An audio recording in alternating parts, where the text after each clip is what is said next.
Olá, pessoal, tudo bem?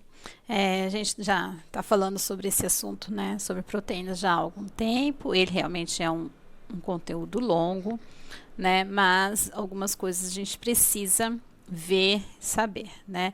E agora a gente vai trabalhar aí sobre o processo de desnaturação das proteínas. O que acontece? A gente sabe já algumas coisas, sobre proteínas que vale a gente relembrar aqui porque são importantes para esse processo de desnaturação, tá joia? Então a gente já sabe que as proteínas têm 4 conformações, né, e que estão ligadas às suas funções, né? Só que dentro dessas 4 conformações, né, a gente costuma dizer que 3 delas são tridimensionais, né, que é a estrutura secundária, terciária e quaternária, e a primeira estruturação que a gente chama de estrutura linear, né? E é justamente esse processo vai ocorrer nas estruturas tridimensionais, né? A partir da segunda estrutura aí. E a gente sabe que para elas se manterem assim enoveladas, né? É devido a algumas ligações que ocorrem entre moléculas. Então, são as ligações intermoleculares, são aquelas pontes de hidrogênio que vão permitir que essas proteínas fiquem enoveladas. Lembrando que essa enovelação começa na estrutura secundária, aonde elas vão sofrendo a primeira dobra, que vão começar a formar aquela espécie de hélice, né? Estrutura helicoidal. E vale lembrar também que principalmente nas proteínas quaternárias, que elas têm essa estrutura mais complexa, que já realmente estão bem emaranhadas, que apresentam aquela característica de novelo, né? Elas vão possuir um sítio de ligação, né? Para que serve esse sítio? Esse sítio vai servir para se ligarem a outras moléculas, tá? Na estrutura proteica. Por exemplo, a hemoglobina, que é uma proteína quaternária, bem novelada, ela vai possuir um sítio para que o ferro se ligue a essa proteína, porque o ferro é quem se liga ao oxigênio e assim vão conseguir realizar o transporte desse gás, né? Então, esse sítio de ligação ele é conhecido como um sítio ativo ou o ciclo, ou um sítio central, tá? E aí, para a gente introduzir de fato como ocorre esse processo de desnaturação, ele apresenta ali alguns questionamentos. O que acontece quando a gente frita o ovo, ou cozinha o ovo, ou quando a gente prepara a gelatina, né? Vocês estão vendo ali que a gente tem o ovo no seu estado nativo. O que é esse estado nativo? É o seu estado de origem, tá? É o estado normal, é o estado natural do objeto ali que a gente está estudando. E no caso aqui, a gente está estudando a proteína, né? E a gente tem ali a gelatina, o pó da gelatina, e a gente tem a gelatina já pronta, e a gente tem o ovo ali que foi, no caso, frito. O que aconteceu com esses dois aqui? Esses dois sofreram um processo de desnaturação, tá? O ovo, o que interessa do ovo para nós? A clara, né? Porque a gente tem 2 grupos nutricionais no ovo. A gente tem na clara e na gema.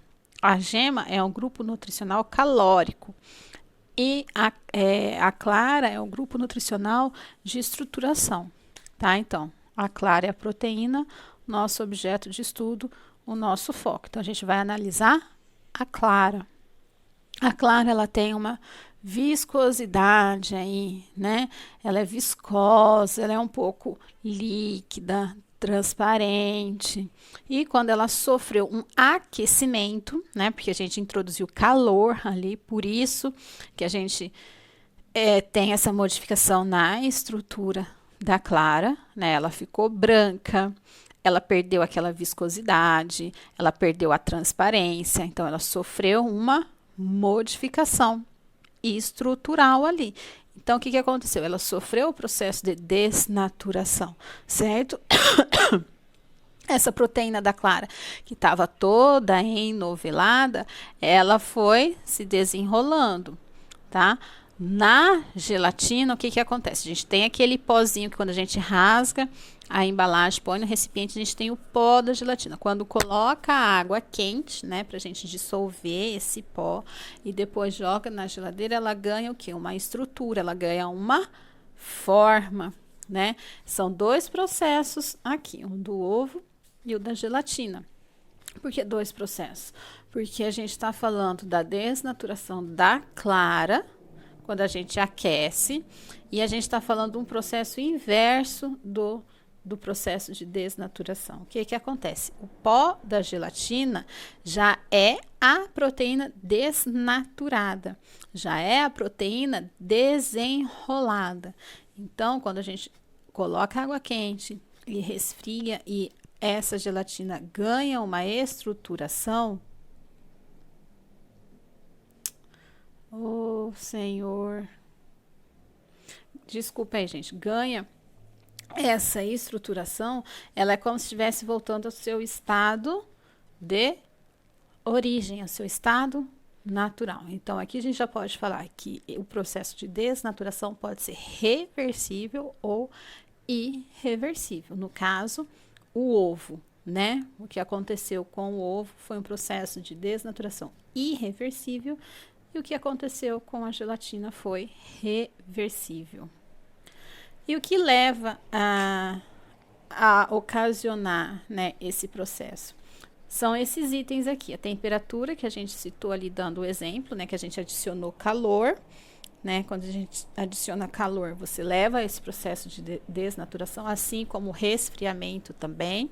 A diferença de pH, que é quando você colocado essa proteína em um ambiente muito ácido, ela vai desnaturar.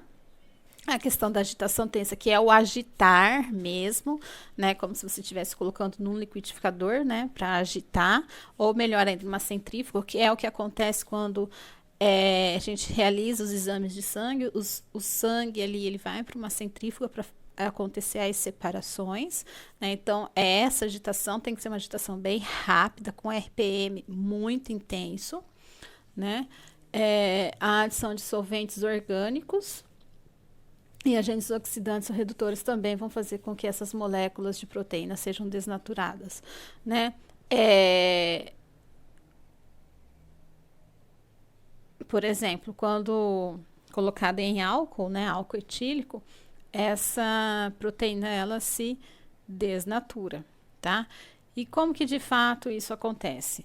Como que vai ocorrer a desnaturação da proteína por esses fatores? Lembram que eu falei que as moléculas enoveladas, elas ficam enoveladas por causa das ligações intermoleculares, das pontes de hidrogênio? Então, todos esses fatores vão fazer com que sejam rompidas essas ligações. E aí vai acontecendo o desenrolar das moléculas até que ela chegue nesse estado linear, na estrutura primária dela, né? E aí, esse processo ele pode ser revertido, a proteína ela pode voltar a se enrolar ou não, né? Ela vai ficar na sua estrutura primária ali, não tem como ela voltar mais, que é o processo irreversível e o processo reversível, né? E quando ela volta para o estado, quando ela volta para o estágio linear, que é a estrutura primária, nada mais, nada menos vai ser o quê?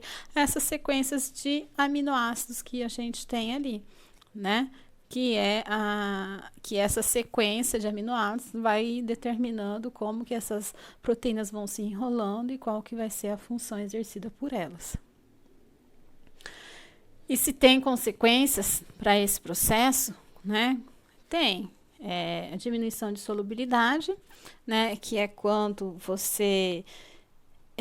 quando essas proteínas estiverem em situações desfavoráveis, que seja por temperatura, em ambiente ácido, ou que seja por agitação, ou em ambientes ou introdução de alguma substância química, o que vai acontecer? Essas ligações, elas vão ser rompidas e aí as proteínas podem fazer ligações do tipo proteína-proteína ou proteína-água, né? Quando elas fazem as ligações proteína-proteína, significa que essas proteínas elas vão se tornar praticamente insolúveis em água, né? enquanto proteínas com ligações proteína à água, elas se tornam bem mais solúveis, né? É isso que ele fala quanto à solubilidade.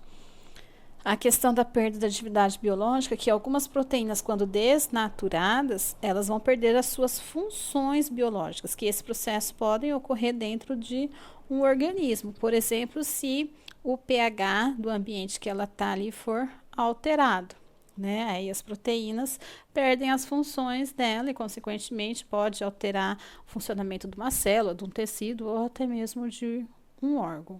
A alteração na viscosidade, a gente percebeu ali quando eu falei do ovo, né? Quando você tem uma alteração na viscosidade dessa proteína e o coeficiente de sedimentação. O que isso acontece? Por exemplo, quando você adiciona um sal metálico, né?